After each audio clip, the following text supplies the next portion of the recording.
وہ ایک بچہ آیا نا اپنی ماں کے لیے لباس لینے کے لیے، اور پہلے وہ گیا اپنے چچا کے پاس، اس کی ماں بیوہ تھی اور اس کا لباس پھٹ گیا تھا، اور وہ اپنے چچا کے پاس گیا تو اس نے دتکار دیا۔ ماں نے اس کو روکا تھا بیٹا نہ جانا، لیکن اس نے کہا کہ تیرے بدن کے اوپر جو لباس ہے وہ بھی پھٹ گیا اور جگہ جگہ سے جسم جھلک رہا ہے، تو میں اپنے چچا سے آپ کے لیے لباس لے کے آتا ہوں۔ پھر جو رویہ اس نے اختیار کیا تو واپس روتا ہوا آ رہا تھا، تو کسی نے راستے نے پوچھا کہ کیا ماجرا ہوا؟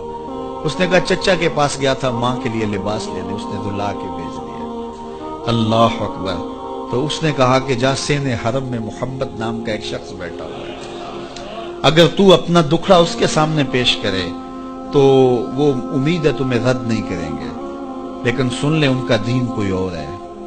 اللہ اکبر۔ اپنے ماں کے پاس آیا تو ماں کو کہا کہ چچا نے رلا کے بھیج دیا، لیکن آپ کی حالت مجھ سے دیکھی نہیں جا رہی۔ بچہ ابھی شعور کی منزلوں میں قدم رکھ رہا تھا، پہلے بہت چھوٹا تھا، اب اس کے اندر ایک جذبات تھے بچے کے اندر۔ تو ماں نے کہا کہ بیٹا نہیں، ان کے پاس نہیں جانا، سنا ہے کہ جو ان سے ملے دین دھرم چھین لیتے ہیں اس کا۔ اللہ اکبر۔ تو حضور علیہ الصلوۃ والسلام کے پاس جانے سے ماں روکنے لگی، لیکن بچے نے کہا کہ امی میں پکا رہوں گا، بتوں کا وفادار رہوں گا، تم اس ٹینشن کو، اس پریشانی کو چھوڑ دو۔ اور حضور کی خدمت میں حاضر ہوا۔ حضور صحن حرم میں چادر اوڑے بیٹھے ہوئے تھے، اور جا کے کہنے لگا میں پہلے بات آپ سے کر لیتا ہوں، آپ کا دین میں نے قبول نہیں کرنا۔ حضور مسکرا کے بولے بیٹا بتاؤ کس لیے آئے ہو؟ کہا میری ماں بے لباس ہے، میں آپ سے لباس لینے آیا ہوں۔ حضور نے چادر رحمت اتار کے اس کے کندھوں پہ ڈالا۔ اللہ اکبر۔ وہ واپس آ گیا اور ماں پر حضور کی چادر اڑائی۔ اللہ اکبر۔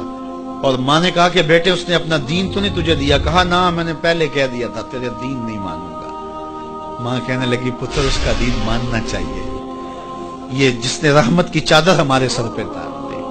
اللہ اکبر۔ تیری تک کے ادامہ میں مرید ہو گئے۔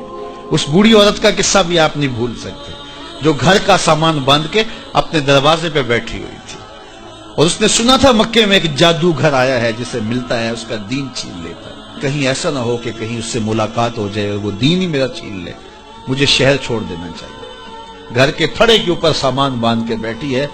حضور بھی گزرے، اس نے دیکھا تو کہا بھتیجے یہ سامان میرے سر پہ رکھ دے۔ حضور نے سامان اٹھایا، دیکھا تو بوجھل تھا، وزنی تھا، اور بڑھیا کو دیکھا تو کمزور تھی۔ وہ کہا کہ بڑھیا اگر چاہو تو جہاں چاہتی ہو میں خود نہ چھوڑا۔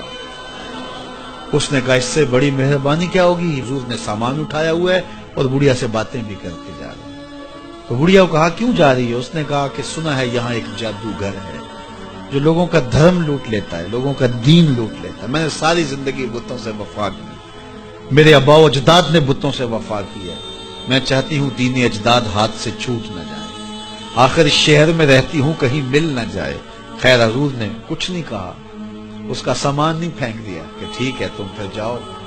سامان اس کا اٹھایا اور جہاں تک اس نے جانا تھا سامان پہنچایا، سامان سپرد کر کے واپس پلٹنے لگے۔ تو اس نے کہا بچے اپنا نام تو بتا دے، لوگ کہیں گے کہ مکہ چھوڑ آئی ہو تو بتاؤں گی ایک جادوگر کے دکھ سے چھوڑ آئی، تو وہ کتنا برا بھلا کہیں گے شہر مکہ کو کہ جس مکہ سے لوگ نقل مکانی کرنے پہ مجبور ہو گئے۔ تو میں انہیں یہ بھی بتاؤں گی کہ جس مکے میں جادوگر رہتا ہے اتنا اچھا نوجوان بھی رہتا ہے، تو تیرا نام لیا کروں گی، تیرے قصیدے پڑھا کروں گی۔ تو حضور علیہ السلام مسکرا پڑے، کہا بڑھیا جس جادوگر سے بھاگ کے آئی ہے وہ تیرے سامنے کھڑا ہے۔ اس نے کہا سچ سے آپ ہی محمد ہیں؟ حضور نے فرمایا نام میرا یہی ہے۔ تو اس نے کہا پھر آپ کا جادو میرے پہ چل گیا ہے۔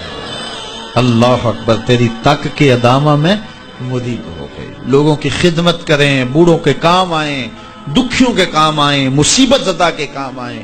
حضور یتیم ہو کے یتیم پرور تھے، لاچاروں کی مدد کرتے، لوگوں کے گھروں میں پانی بھر کے دے دیتے، اور دکھیوں کے کام آ جاتے اور مصیبت زدوں کے کام آ جاتے۔